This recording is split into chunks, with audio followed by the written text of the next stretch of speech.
So for today, our topic is You Are What You Watch nga, di ba? And we'll be discussing, like what Kristen Z mentioned, about TV shows, movies, and videos that we usually watch. I entitled this message as You Are What You Watch because what we watch affects who we are. And yung dangerous part kasi dun is we might not be aware of it na na-affect na tayo. Okay, so we'll learn more about this. Okay, so like what Kristen T mentioned, asked earlier, no. So I just want to give a survey muna. So please comment sa chat, no. What shows are you watching? Okay, so pareho talaga kami mag-isip ni Kristen T. So yan din yung tinanong niya sa inyo. So ayun, please comment sa chat. Ano ba yung shows na pinapanood nyo ngayon? Ano ba yung mga favorite nyo? Okay, so may ilan na. Puro How to Get Away, Grace, my roommate is Gumiho.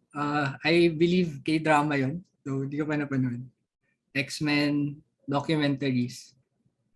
So, ayun. So, si James yan nagtatanong na saan makakahanap ng Grace. No? Sige, so message na lang kita, James, kung saan ka makasource ng show. Okay? Sige, so ang dami, no? There's a lot of different shows that we can watch, a lot of different genres din. And for today, we'll be learning about those things. No? So ano nga ba yung dapat pinapanood natin? Ano yung hindi? Okay? So I just want to start with a story. No? When I was younger, nung siguro high school age pa ako, nung time na yon, hindi pa uso yung Netflix and streaming platforms. So, what we need to do if you want to follow a certain series or watch a certain movie, kung di ka pupunta ng movie house, kailangan mo manood. Either aabangan mo siya sa TV talaga. So, may certain time, 7:30 at night, every night, ito yung pinapalabas and all those things. So, aabangan mo siya. But now, no, videos are everywhere and very accessible. Ngayon, let's test your knowledge of these platforms. So I'll give you logos and chat nyo na lang kung ano yung tingin yung what it stands for. Okay? So first, let's start with an easy one. So yun, Hazy said Netflix, right? Okay, so that's one. Next. Okay, YouTube yung next. Okay, so ito might be harder. Okay, so I want is, for those who don't know, I want is a, sige, so I want is a Filipino streaming site na makahandod ka ng local ones. Itong next, maka harder.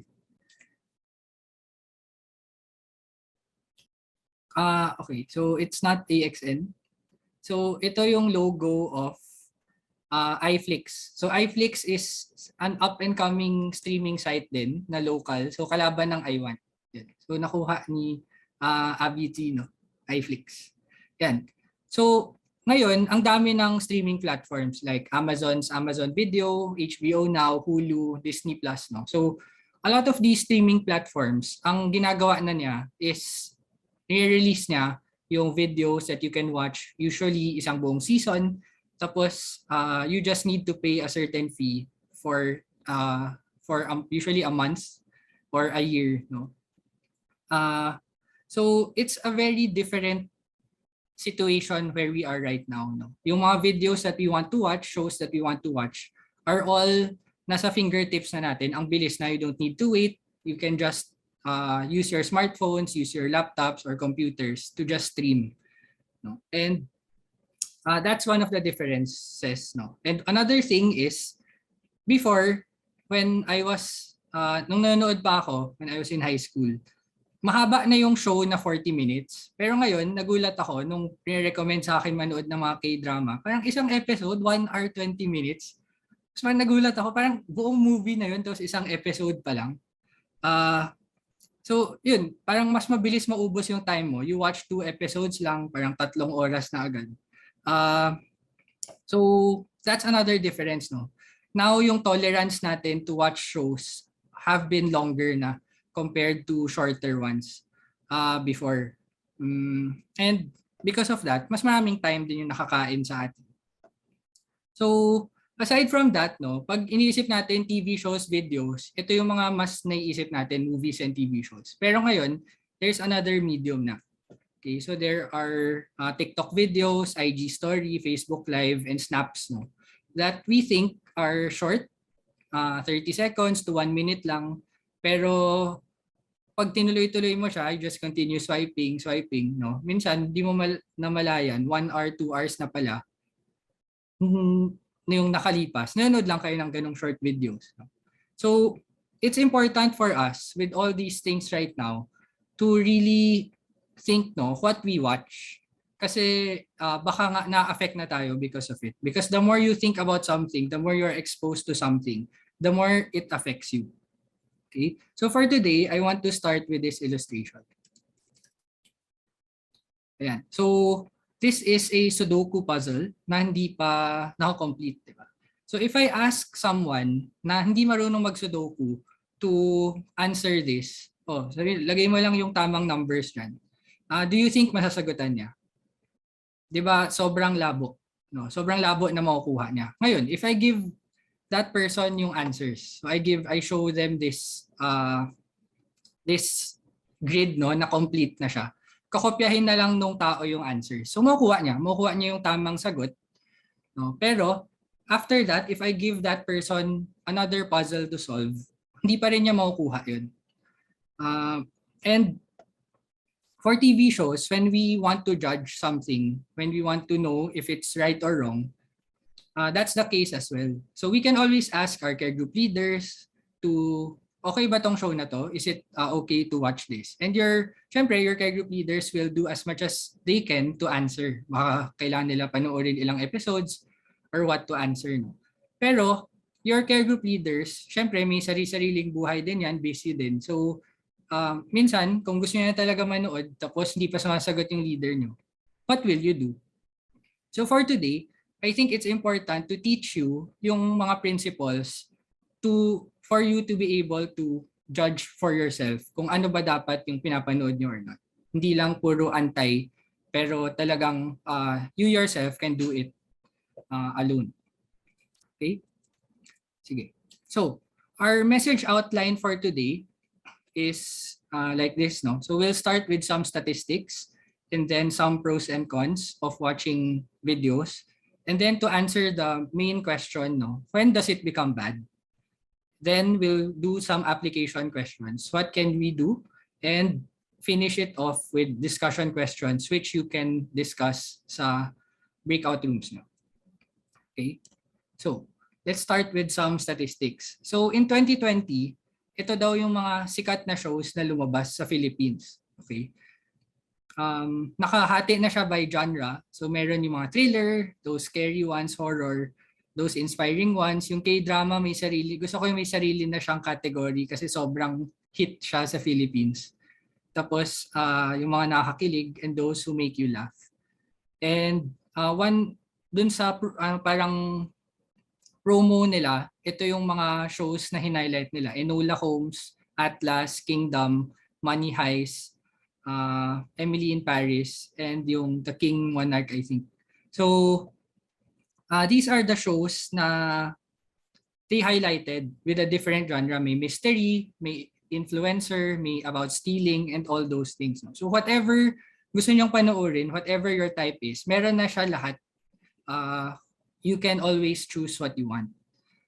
Ngayon, let's go to YouTube. No? Sa YouTube, nakalagay na ito yung mga top na pinapanood sa Philippines. Okay? So, actually medyo surprised ako na most of yung mga top are news sites. No? So at least there's something na gives me hope, no, for the Filipino people. And then after that, no, merong mga about music, about mga different social influencers. No? Yun, a lot of dance videos, music videos, different challenges, and different reviews as well. So kahit ano talaga, actually one-stop shop na yung YouTube. Kung may gusto kayong matutunan, may gusto kayong news, no, talagang makukuha nyo na lahat. You just have to search for it. And one thing that I want to share as well is if you want to get to know someone, yung mga interest nila and all that, one of the things na pag na-check nyo will already show a lot. No? So ito, yung YouTube recommendations is already something na will give you a good view no of who someone is. So ito is an example of mine. So sa YouTube, I usually watch a lot of basketball, a lot of mga food review shows, people eating Filipino food, a lot of different topics like sa TED Talks. No? I also play Pokemon Unite. So yun, lumalabas din siya on how to play better.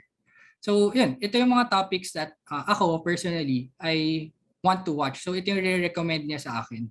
So yung YouTube, yung Google ngayon is sobrang ingrained na niya in our lives sa internet na kung may sinearch kang isang word, magugulat ka na lang sa YouTube recommendations niya, lalabas na rin siya. So it is designed no para kung may tiningnan kang YouTube, it will pique your interest and i-click mo and manunood ka. So Netflix does the same thing. So kung ano yung mga pinapanood mo usually, kung puro drama yan, puro love story yan, i-recommend niya sa'yo to watch in the future. Puro ganun din.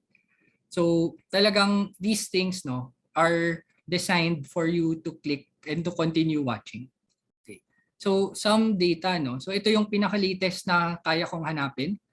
So sa Philippines daw in 2018. So note na before pandemic pa to. 4.9% of Filipinos, 4.9 hours yung a day nanonood ng TV yung Filipinos. And they spend 3.7 hours sa internet and 2.5 hours sa radio. So isipin mo, if in a day you are awake for 16 hours, sabihin natin, you spend parang half of it, no? Kung hindi kayo magaling mag-multitask, you spend half of it just watching TV and using the internet. Parang sobrang nakakaubos siya ng time. Okay? Kung magaling kayo mag-multitask, hopefully, nauubos lang sa time nyo is around 5 to 6 hours just watching and maybe in the internet. And I think no, sa pandemic ngayon, higher pa siya. Okay? Another thing no is, so a research showed that for high schoolers, 53% daw yung walang restriction sa panunood. And they can watch anything, hindi sila re-restrict ng parents nila or your guardians nila to watch anything. And surprisingly, no, in shows na nasa sa US shows, yung religion is really not a topic na tinatouch nila. So only 5.6% of characters have identifiable religions. At the same time, ang surprising pa doon, usually daw, yung portrayal nila of Christians is not good. So, it's something to think about lang as we continue watching. Sige. So, the question is, why do you watch videos? Ano bang gusto nyong makuha from it? So, maybe it's your passion to just watch. Maybe you watch so that you will be cool, you will know the trends, you will know how to dress, how to act, how to talk. May mga terms like wait for it, like unagi, like those things, no, bazinga, na talagang iconic lines that when you use it, in ka kung alam mo what it means. Maybe you're just bored, maybe you just want to see yung mga idol nyo. So may mga kilala ako nanonood ng shows based on sino yung lead. Meron din mga things that you just want to escape reality, kaya ka nanonood. Based on a survey, ito daw yung top 5 on why people watch. No? So the news, you just want to be entertained, maraming tutorials. Ang galing nga if you want to study something, hindi naturo ng maayos ng teacher nyo o kung nakatulog kayo, usually sa YouTube meron na rin siya. So kailangan nyo lang panoorin. Tapos okay na. No, maybe you just want to pass your time and ang dami na ring fitness or workout videos ngayon that you can watch. Okay?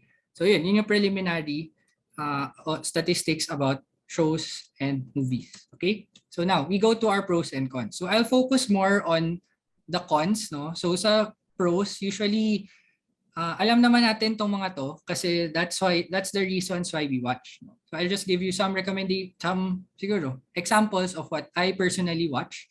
So for educational content, I watch TED videos, I watch Vox. So dyan ko I find the topics interesting, no, the questions that they ask and how they answer it. So I really learn a lot from these sites, these YouTube channels. Okay. I also have these interests din. So basketball is one as well. And then yun, I just want to be exposed to new things. So it's also a pro to see one of the channels that I follow is Strictly Dumpling. So it's a channel about si Mike Chen, a vlogger na pupunta all around the world, all around different cities, trying out the food and the culture of the different places. So it's a very enjoyable channel to watch.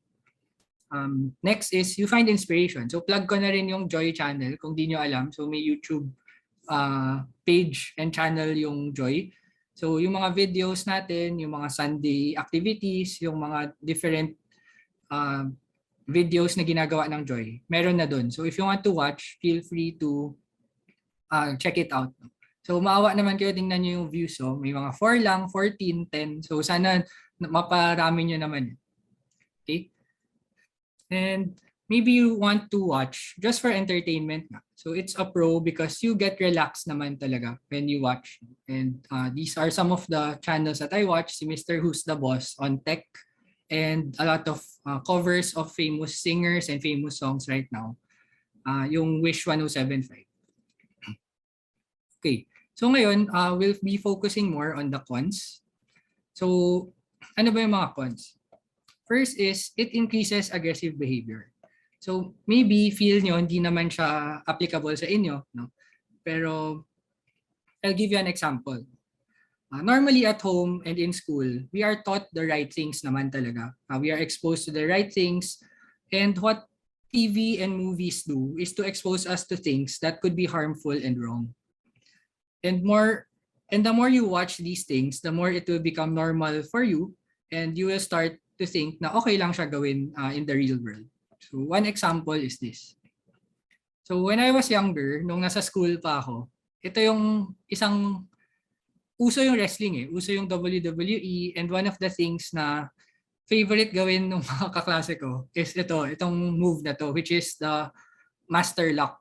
Okay, so it's a move na ang dali mo lang gawin, no? You just put your arms around a person and and it could be harmful, no? Pero sa sobrang normal niya, sa sobrang accepted niya sa at least sa boys, no?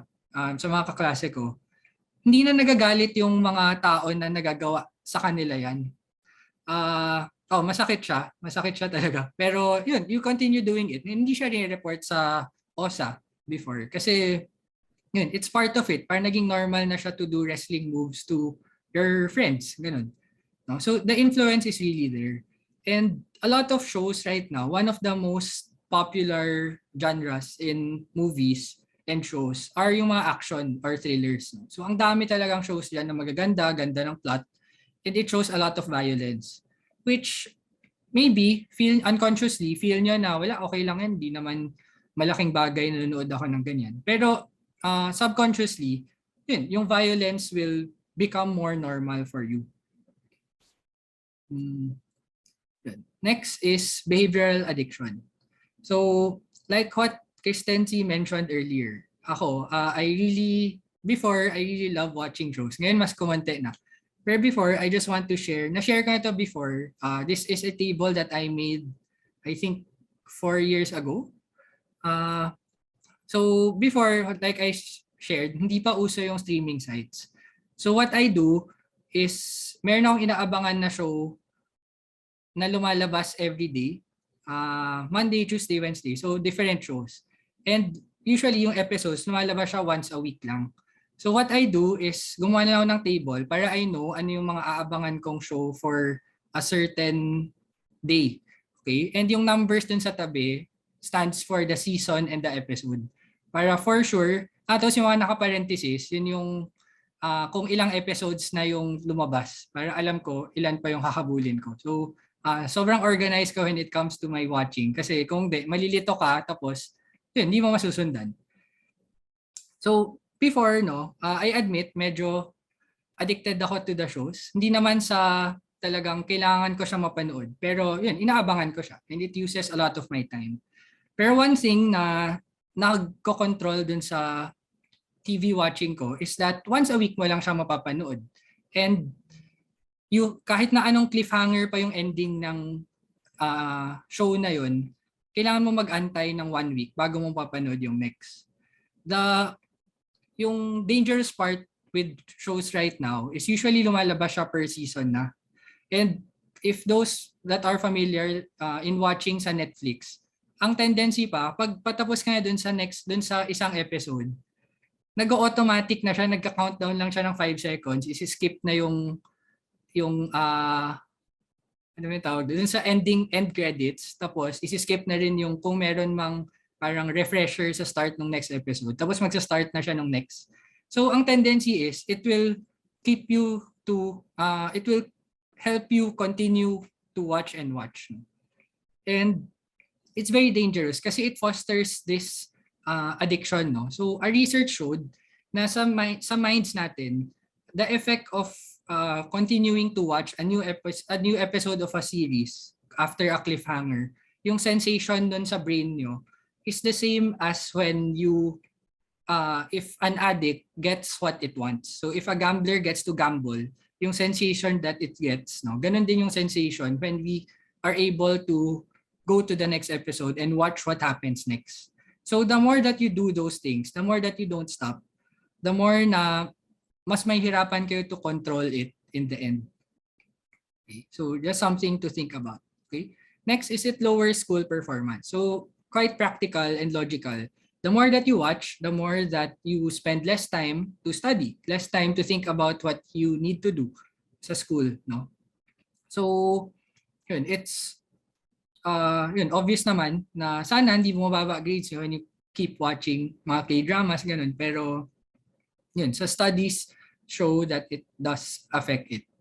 Next is physical inactivity. Okay. So ito, when I was researching, it's something new that I encountered. So meron palang tinatawag na active and non-active sitting. So hindi porket nakaupo ka lang, ibig sabihin unhealthy ka na. Ibig sabihin hindi ka na fit. Okay? So may study na nagsasabi na active sitting is when your brain is working, when you're working, for example, no? Kahit na sobrang workaholic kayo, you keep on studying, ganun. As long as your brain is working, mas healthy pa rin yun as compared to non-active sitting. Yung mga nanonood ka ng TV, you tend to not think about stuff too much, no? So ang research showed that those who practice non-active sitting has 25% higher body mass index. So mas unhealthy, essentially. So yun lang, something to note, no? When you watch TV or think about doing something else. Ni porket, okay lang yun, nood daw TV. Pag nakaupo lang naman ako, writing or doing something else, same lang naman eh. No? So no, it's not the same. Next is it hinders brain development. Okay? So, syempre, usually when we watch, no, it's a time when we can relax, when you don't need to use your mind as much. Buong araw ka na nasa school, nag-iisip, nag-a-answer ng tests, nagsusulat ng papers, essays. So you just want to relax. And usually, you just let yourself go. You just watch and take in yung whatever it is you're watching. And one study said that it's called subtle brainwashing daw. So yung pinapanood mo, since di ka na masyadong guarded, tinatanggap mo na lang. So it's one of the things again. Next is social isolation. So syempre, when we watch, hindi mo naman kailangan na may kasama para makanood. And so there's always that temptation to just stay at home, watch, wala kayong kakausapin, ganun. And guilty kami dito sa family na when we eat, no, magkakasama nga kayo, pero nasa harap ng TV. So sabay-sabay lang kami nanonood ng certain shows and end up, magkakasama nga kayo, pero di naman kayo nag-uusap. So essentially, isolated ka pa rin. You just watch together, pero still, you don't get to socialize with other people. And lastly, sleep disturbances. So yung sleep, no, helps the brain function properly and supports emotional well-being. When we are sleeping, that's the time when your body heals itself.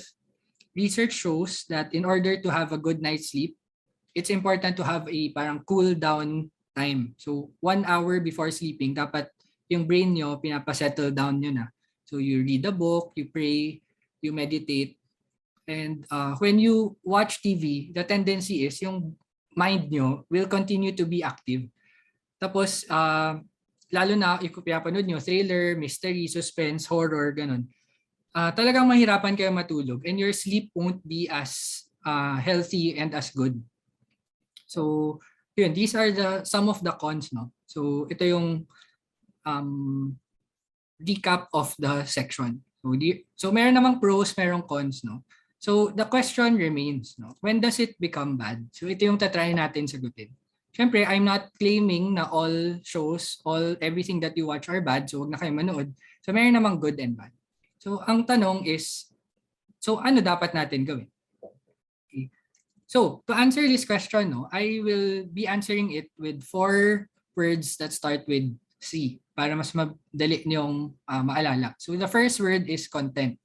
So when does it become bad? When the show goes against God. So yung first sign, when a show portrays God in the wrong way, talagang no na yan. So there are shows like yung sa first picture sa taas is sa Family Guy, and yung second is Lucifer, like what we mentioned last week.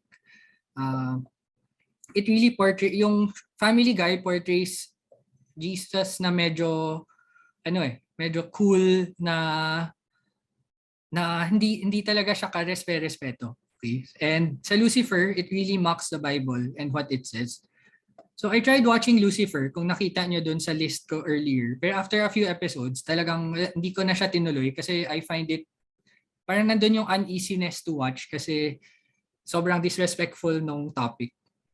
So, yan. Exodus 27 says, "You shall not misuse the name of the Lord your God, for the Lord will not hold anyone guiltless who misuses his name." So those that yung who misuse the name of the Lord, who mocks the Bible, ganun, will get their punishment in the end.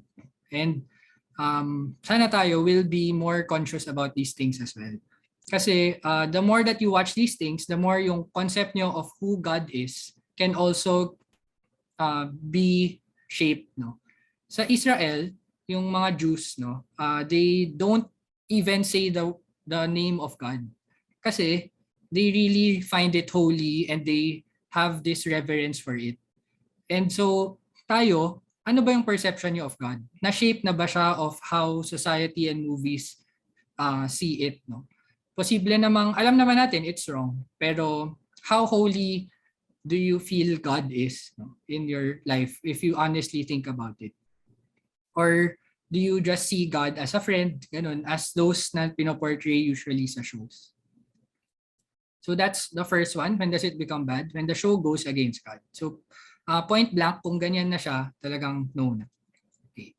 Next is control. Okay, so yun, makita nyo si Zac Efron.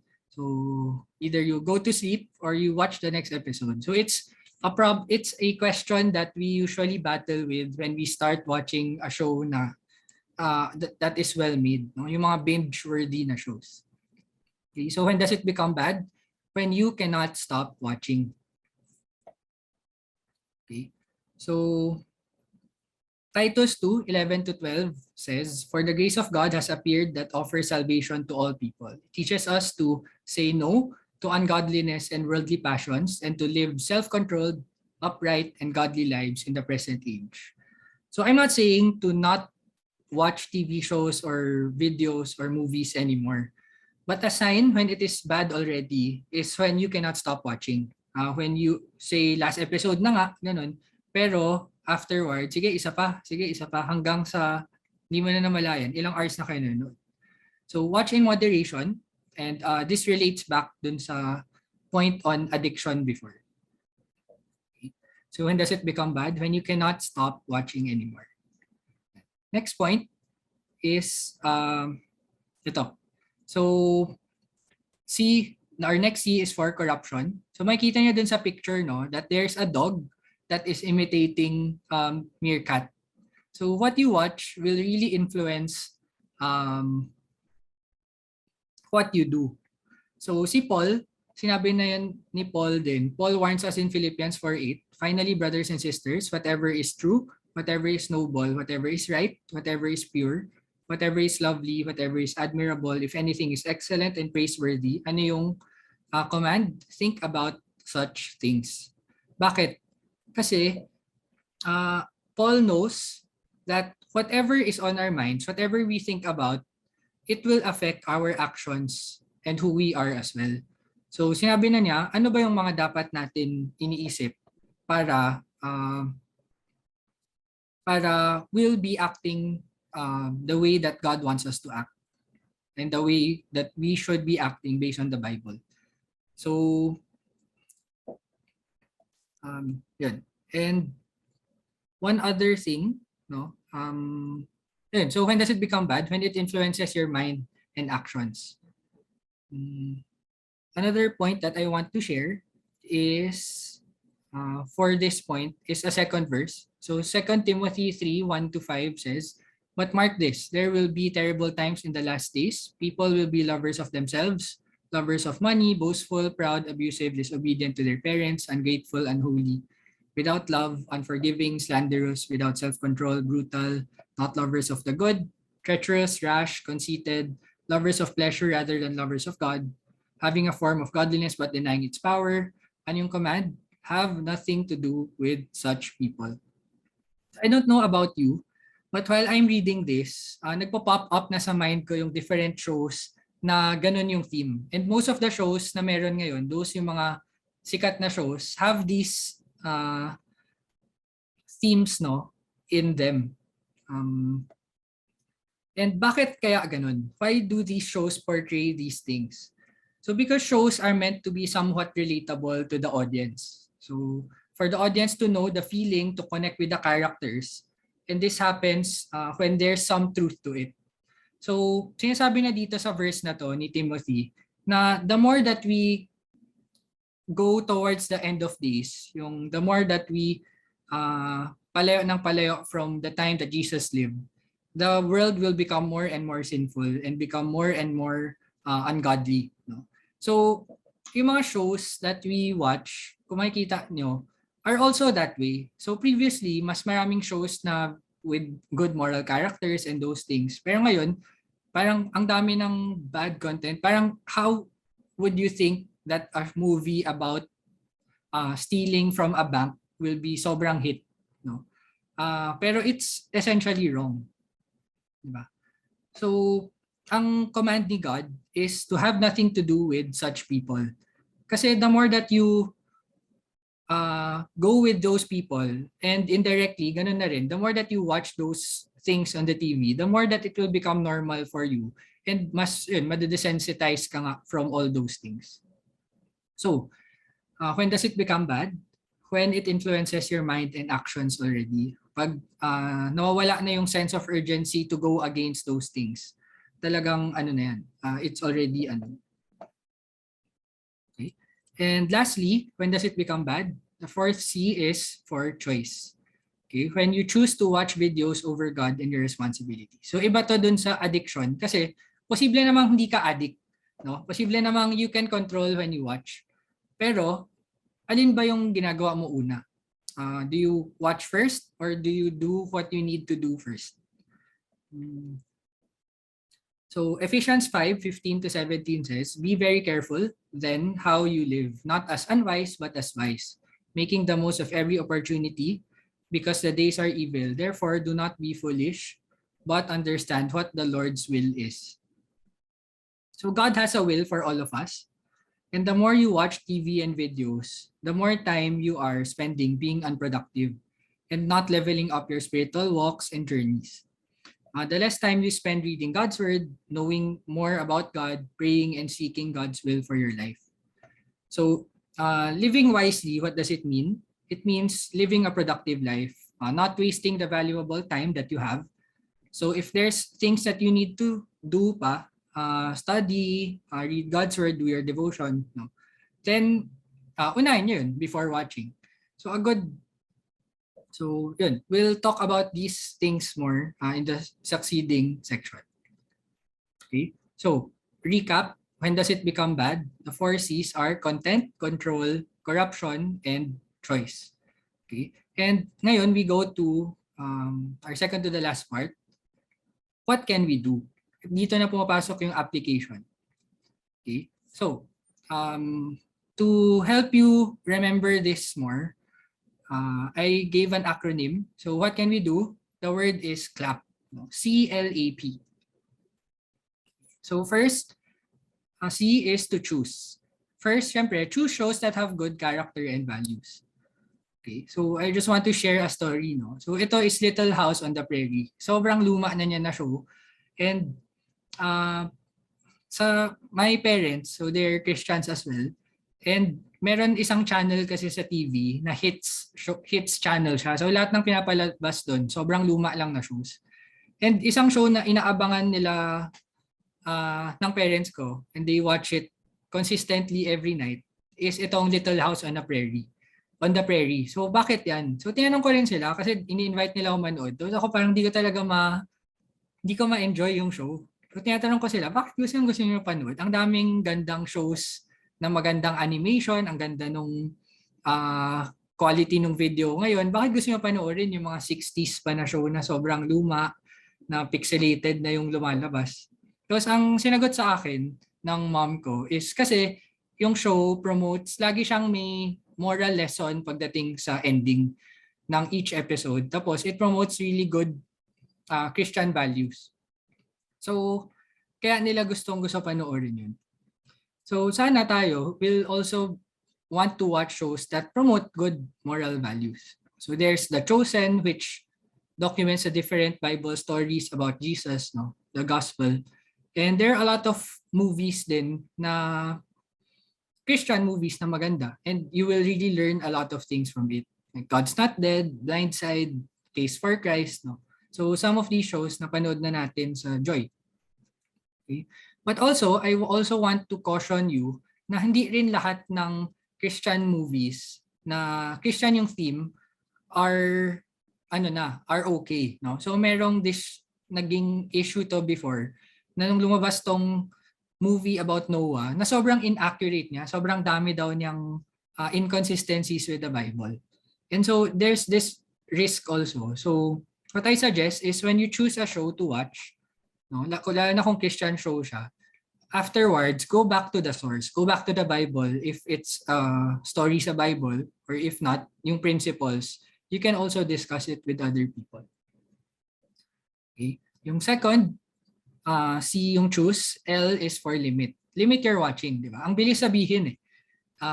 Di mag-stop ka manood. Pero we all know that it's easier said than done.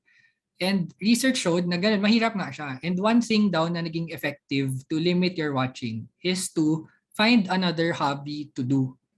So find another thing that can help you take your time off your hands. So ito, nanap ko lang sa lockdown learning. So what are some things that you can really do, you can really take advantage of? Hindi lang during that time to relax, pero talagang magagamit nyo all throughout your life. So yoga is one, pero I would caution anyone to do yoga kasi meron siyang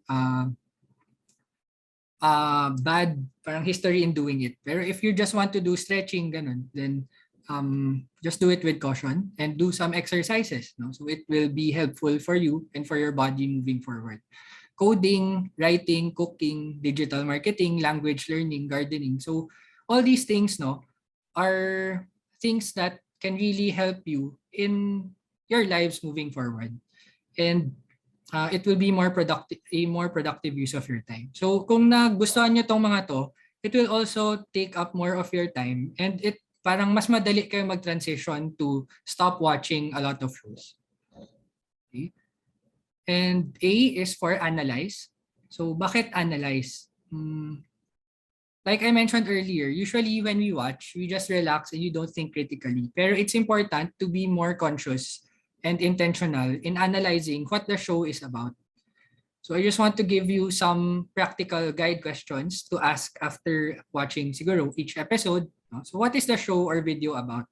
What lessons is it promoting? Or what lessons is the show promoting? What did you learn? Do you agree or disagree with it? Who are the good and bad characters? And does this agree or disagree with the Bible? What the Bible is saying? So it's important to have a parang processing session, maybe by yourself, maybe with other people, para lang clear kayo ano yung mga things na pwede nyong makuha from the show, ano yung mga things na dapat di nyo ginagawa, para parang may filtering siya. Hindi lang kayo tanggap ng lahat ng the show as it is. Pero alam nyo to pick and choose which ones to consciously follow, which ones to avoid, to intentionally avoid. Okay? And lastly, P is for prioritize. So prioritize more important things before watching. So before watching, ask yourself, am I done with my assignments, with my chores, with what I need to do, with my responsibilities? And then ask yourself, what else do I need to do?